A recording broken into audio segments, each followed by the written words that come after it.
चलो देखो एक्सरसाइज 5.2 सवाल नंबर 18। देखो सवाल में क्या बोल रहा है, किसी एपी के चौथे और आठवें पदों का योग 24 है। चौथे और आठवें पदों का योग बोला गया है। ध्यान दो, चौथा पद मतलब A4 और आठवां पद मतलब A8 का योग कितना? 24। ठीक है। A4 को हम लोग क्या लिख सकते हैं? ये समझ में आया ना? चौथा पद और आठवां पद दोनों को जोड़ने पर कितना? 24। A4 को A+3D और इसको जोड़ेंगे तो A+7D बराबर 24। देखो A कितना हो गया? 2A, A 2A और 7 3 10D बराबर 24। ठीक है। अब इस दोनों में से चाहे इसी को ले लो समीकरण 1। ठीक है, ये हो गया कितना? समीकरण 1। फिर क्या बोल रहा है ये? प्रश्न से फिर अब पुनः प्रश्न से क्या बोल रहा है? छठे और 10वें पदों का योग। छठा मतलब A6 और 10वां मतलब A10 का योग कितना? 44। छठे और 10वें पदों का योग 44। छठा मतलब A+5D, जितना बोलेगा उससे कम ना, और 10 है तो कितना आ जाएगा? A+9D बराबर 44।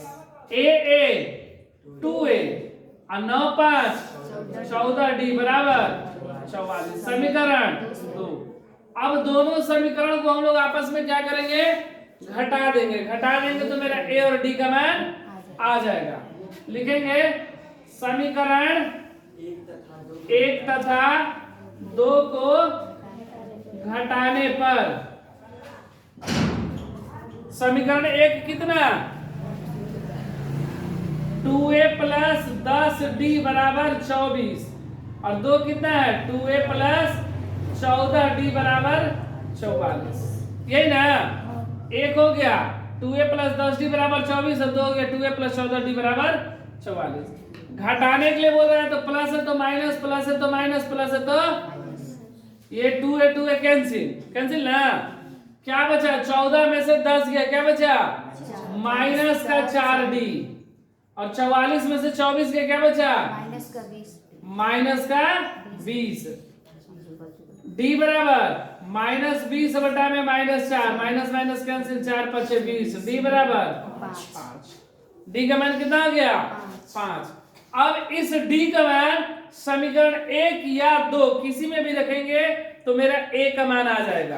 तो रख रहे हैं समीकरण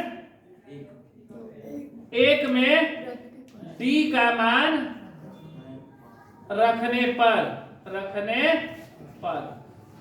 ये कितना है? 2A+10D बराबर 24। 2A+10 गुणे D का मान 5 बराबर 24।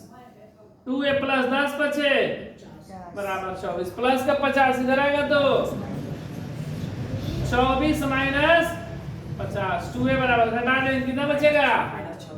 माइनस का 26 बचेगा ना। 50 बड़ा तो A बराबर -26 गुणा में इधर आएगा तो भागा में 13 दूनी A बराबर माइनस का 13। तो बोल रहा है इस एपी के प्रथम 3 पद मतलब A1 A2 A3, ये 3 ही पद बोला गया है। A1 मतलब A, A2 मतलब A+D और A3 मतलब A+2D। A का मान माइनस का 13, A का मान -13 और D का मान 5। A का मान -13 + 2 गुणे D का मान 5। ये -13, 13 में से 5 के कितना बचा?